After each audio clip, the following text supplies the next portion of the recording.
Dating apps have an awkward problem. If they work perfectly, you'll find someone and leave, but the business makes money when you stay.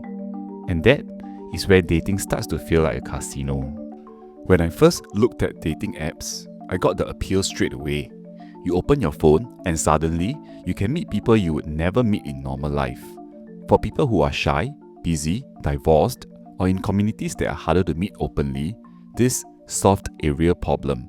It gave people access, and that part is good. But it also made dating a little weird, because on the app, you're not really meeting a person. You're meeting a profile, some photos, a few prompts, a version of someone arranged to look as attractive as possible. And behind that profile, anything could be waiting. Chemistry, a catfish, a scam, or someone who feels completely different in real life. You cannot hear the hesitation in their voice. You cannot sense their warmth or sincerity. You are basically guessing, almost placing a bet. That is why dating apps can feel less like finding love and more like walking into a casino. To be fair, they made screening easier. Age, location, religion, lifestyle, children. Some people think that is shallow. I don't. If something is genuinely non-negotiable, it is better to know early. Screening is fine, just don't confuse it with connection. It is still only a filter. Then came the swipe. Yes, no, maybe, next. For many men, it becomes a numbers game. Swipe first, filter later, see who replies. If attention is scarce, people start playing for volume. For many women, the attention can become overwhelming, and after a while, that can distort what normal attention feels like. Online, everything is controlled. In real life, none of it is. So the app can make someone feel more wanted, but also more insecure. Then, the loop starts. Someone ghosts you, swipe again. A date goes badly, swipe again. The pain is still there. It is just easier to run from it. That is the casino part. A casino only needs enough small wins to keep you there. One match, one good conversation, then nothing. Then back to the app. Because maybe the next one is the one. And this is where the business model gets awkward. You want to find someone and leave. The app makes money when you stay.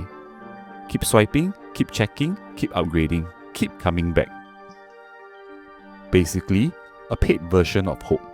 I'm not saying dating apps are evil, but if the app works perfectly, you'll find someone and disappear.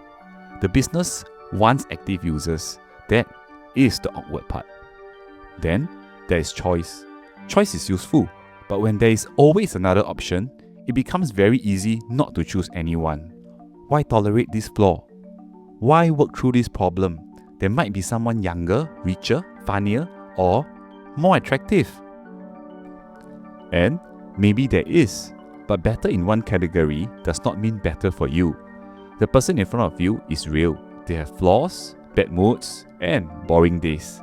The next person on the app is still fantasy. They have not disappointed you yet. That is an unfair comparison.